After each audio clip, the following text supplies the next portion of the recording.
오늘 말씀 첫 부분에서 사도 바울은 내가 복음을 부끄러워하지 아니한다라고 말했습니다.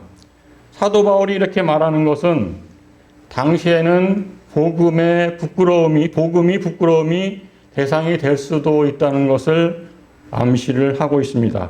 왜냐하면 십자가는 당시에 아주 극악무도한 죄인들이 처형당하는 그런 도구였기 때문에 예수님이 십자가에서 돌아가신 자체가 그렇게 자랑할 일이 아니다. 이런 한간의 그런 의심이 있었던 것입니다. 그렇지만 이 바울은 이 저주의 형틀을 자랑스럽게, 십자가를 자랑스럽게 얘기한다. 이렇게 얘기하고 있습니다. 왜 그러냐면 이 복음은 모든 믿는 자들에게 구원을 주시는 하나님의 능력이기 때문이라고 얘기를 합니다. 한마디로 복음은 하나님의 능력이라는 것입니다. 하나님의 능력보다 더 큰 능력이 어디 있습니까? 하나님은 말씀으로 이 세상을, 전 우주를 창조하신 분이시기 때문에 하나님의 능력이라는 것은 세상의 능력이라고 할 수 있습니다. 이 복음이 하나님의 능력이라고 할 때 능력이라는 단어는 헬라어로 두나미스라고 합니다. 이 두나미스에서 다이너마이트라는 용어가 생겼다고 합니다. 하나님의 이 복음은 아무리 단단한 바위라도 조그만 것이 뚫을 수 있는, 뽀갤 수 있는 그런 능력을 이 복음이 가졌다는 것을 우리는 알 수 있습니다. 그러면 이렇게 폭발력이 있다는 복음은 무엇일까요? 하나님의 아들이 우리의 죄인들을 구원하시기 위해서 사람의 몸을 입고 이 땅에 오셨다는 것입니다. 그리고 하나님의 아들이 우리의 죄인을 대신해서 십자가에 못 박혀 죽으셨다. 그런데 그 하나님의 아들이 사흘 만에 다시 부활하셔서 이 예수를 믿으면 구원을 얻는다는 것입니다. 우리가 잘 알지만 이러한 이 예수님이 우리의 구원과 영생을 얻게 하는 그런 분이시라는 것이 바로 복음입니다. 이렇게 단순하게 들리는 이 복음이 우리가 전도할 때나 이렇게 얘기할 때 과연 이 복음을 전해서 이 복음이 과연 능력을 나타낼지, 저 사람이 이거를 받아들일지 하는 의구심이 들 때도 있습니다. 그러나 이것은 이렇게 시시한 것이 아닙니다. 이렇게 단순해 보이는 복음을 전하면 하나님의 능력이 나타나기 때문에 그 사람이 구원을 받고 그 사람이 변화되는 역사가 일어난다는 뜻을 가지고 있습니다. 다이너마이트가 단단한 바위를 산산이 부수는 것처럼 복음은 모든 믿는 자에게 구원을 주시는 하나님의 능력입니다. 그렇기 때문에 지금까지 노예화시켰던 죄와 죽음을 이 복음이 산산이 부숴버리는 것입니다. 여러분 중에서도 아직 교회를 다니면서 예수님을 믿지 못하고 그냥 다니시는 분은 아니 계십니까? 오늘 이 시간 이 복음을 믿으시기 바랍니다. 십자가에 못 박히신 하나님의 아들 예수님을 구주로 믿으시면 하나님의 능력이, 복음의 능력이 우리를 죄와 사망 그리고 현재 상태에서의 고통도 모두 해결해 주신다는 복음입니다. 이렇게 하나님의 능력이 유대인이나 이방인을 가리지 않고 믿는 자에게 구원의 힘을 주십니다. 그런데 이렇게 구원의 힘은, 하나님의 능력은 어떻게 나타나는 것일까요? 오늘 성경에서는 그것은 우리 사람의 의가 아니라 하나님의 의가 나타나기 때문이라고 말합니다. 이 부분을 보다 자세하게 풀어놓은 구절을 한번 보도록 하겠습니다. 로마서 3장 21에서 22절 말씀입니다. 한번 같이 합독을 하시겠습니다. 이제는 율법에게 하나님의 한 의가 나타났으니 율법과 선지자들에게 증거를 받은 것이라. 곧 예수 그리스도를 믿으로 말미암아 모든 믿는 자에게 미치는 하나님의 의인이 차별이 없느니라. 하나님께서는 사람이 의롭다함을 받을 새 길을 여셨습니다. 그 길은 예수님입니다. 곧 예수님이 사람의 죄를 대신 지고 십자가에서 돌아가심으로 우리가 예수님을 믿으면 의로운 사람으로 여겨져서 하나님께 바로 설 수 있게 된다는 것입니다. 이것이 바로 하나님의 의인 것입니다. 그런데 하나님의 의를 통해서 우리가 구원을 받기에 필요한 전제 조건이 있습니다. 그것은 바로 믿음입니다. 여기에 그런데 하나의 장애가 있습니다. 그것은 바로 믿음이라는 것이 무엇인지 하는 것입니다. 우리가 항상 믿음 하지만 과연 믿음이 무엇인지에 대한 명확한 개념을 얻기가 어려운 것입니다. 우리 믿음을 살펴보면 믿음이란 어떤 주체 간의 관계에 관한 언어라고 볼 수 있습니다. 둘 또는 그 이상의 주체들 사이에 관계가 돈독할 때 우리는 믿음이 있다라고 표현할 수 있습니다. 따라서 성경에서 그리고 우리의 신앙생활에서 믿음이란 하나님과 더 나아가 삼위일체 하나님과 사람 사이의 관계가 돈독한지 아닌지 그것을 믿음이 있다, 믿음이 없다라고 말할 수 있는 것입니다. 먼저 사람과 사람 사이의 믿음을 살펴보겠습니다. 사람과 사람 사이의 믿음은 꾸준한 상호 관계를 통해서 형성합니다.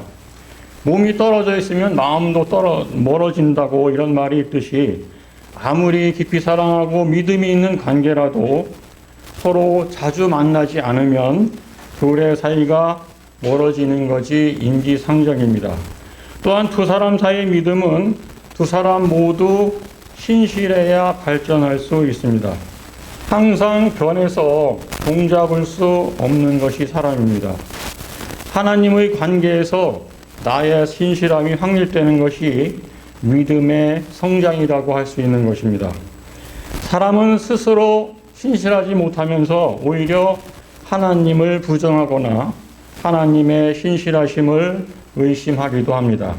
그래서 우리의 믿음의 성장은 어려운 과제입니다. 먼저 하나님께서 우리 인간의 믿음을 성장시키기 위해서 어떻게 하셨는지 한번 보겠습니다. 먼저 계명을 주시고 그에 따른 복을 주시겠다는 약속을 하셨습니다. 이 계명을 지키면 너희에게 현세의 복뿐만이 아니라 내세의 복, 영생을 줄 것이다라는 약속입니다. 그러나 성경에서의 인류의 역사를 보면 그 계명을 제대로 지킨 것은 한 번도 없습니다.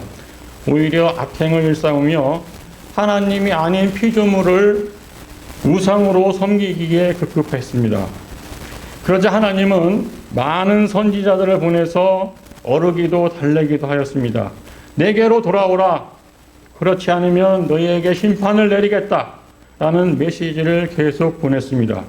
하나님은 징계를 내리시기도 했지만 사람에 대한 사랑을 버린 것은 아니었습니다.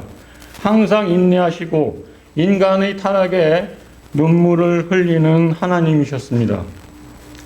하나님이 주신 계명, 이를 다른 말로 율법이라고 할 수 있는데 이 율법은 하나님이 보여주신 의였습니다. 그러나 인간은 이를 지키거나 지킬 수 있는 가능성이 없었습니다. 이 믿음 없이 방황하는 백성을 어찌할 것인가? 이 문제에 대한 하나님의 해답은 바로 예수님이셨습니다. 얼마 전에 소천하신 백영기 장로님 이야기입니다. 지난해쯤 만났을 때 장로님은 70몇 살까지 하나님이 주신 생명이라 생각하신다. 그러면서 재산을 어려운 조카와 동생들에게 나누어 주셨고 또 운전면허증도 반납하시고 또한 시신을 의학실험용으로 기증하셨다는 말씀을 하셨습니다. 헤어지면서 이제 천국에서 보자라고 말씀하시길래 좀 저는 의아했습니다. 근데 그 말씀대로 얼마 안 있어서 올해였는데 마치 주무시는 것처럼 소천하셨다는 소식을 전하고 장례식에 갔었습니다. 그때 권사님께서 말씀하시기를 장로님이 돌아가시기 전 몇 년 전부터 천국에 가기 전에 성경을 많이 읽어둬야 돼 이러시면서 1년에 몇 독을 하셨다고 그러시더라고요. 이와 같이 장로님께서 인생의 예지력을 가지고 그 풍성한 은혜 그리고 하나님과 동행하는 삶을 살 수 있었던 것은 젊었을 때 여러 가지 체험도 하셨다는데 체험 플러스 거기에 말씀 생활이 있었기 때문에 가능했다고 봅니다. 여러분도 신앙생활의 기본이면서 우리의 인생의 반석은 말씀이라는 것을 명심하시기 바랍니다. 그래도 아멘 소리가 안 들려서 아멘. 그리고 또 중요한 마지막 한 가지는 우리의 믿음이 마냥 단단할 수는 없습니다. 우리가 흔들릴 때가 있는 것이죠. 이런 때는 예수님 그리고 예수님이 십자가에서 돌아가시면서 보혈을 흘리셨다는 이것을 우리가 바라보아야 합니다. 예수님은 하나님의 독생자이십니다. 그분이 우리를 위해 십자가에서 돌아가심은 하나님의 우리를 향한 사랑을 나타내신 것입니다. 얼마나 크신 사랑인지 표현해 주십니다. 그것은 99.99%의 사랑이 아니라 100%의 사랑이었던 것입니다. 보석이 귀한 것은 순도가 높기 때문에 변하지 않기에 우리가 보석이라고 부르는 것입니다. 하나님의 이 순도 100%의 사랑의 상징은 예수님께서 흘리신 보혈입니다. 우리가 어려울 때, 믿음이 흔들릴 때 하나님께서 이렇게 피를 흘리시면서까지 우리를 사랑하셨다. 그 보혈을 생각하시면은 우리의 믿음의 흔들림을 바로 잡을 수 있는 것입니다. 로마서 8장에서 바울은 예수 그리스도에 있는 우리에 대한 하나님의 사랑을 다음과 같이 설파를 합니다. 로마서 8장 32절, 먼저 32절, 35절을 읽으시겠습니다. 자기 아들을 아끼지 아니하시고 우리 모든 사람을 위하여 내주시니가 어찌 그 아들과 함께 모든 것을 우리에게 주시지 아니하겠느냐. 그 다음에 35절을 읽으시겠습니다. 35절. 누가 우리를 그리스도의 사랑에서 끊으리요. 환난이나 곤고나 박해나 기근이나 적신이나 위험이나 칼이랴. 37절입니다. 37절에서 39절. 그러나 이 모든 일에 우리를 사랑하시는 이로 말미암아 우리가 넉넉히 이기느니라. 내가 확신하노니 사망이나 생명이나 천사들이나 권세자들이나 현재 일이나 장래 일이나 능력이나 높음이나 기품이나 다른 어떤 피조물이라도 우리를 우리 주 예수 그리스도의 하나님의 사랑에서 끊을 수 없으리라. 아멘. 하나님은 예수님을 믿는 자에 대한 변함없는 사랑을 가지고 계십니다. 이러한 하나님의 변하지 않는 사랑을 믿고 굳건한 믿음을 가지시기를 바랍니다.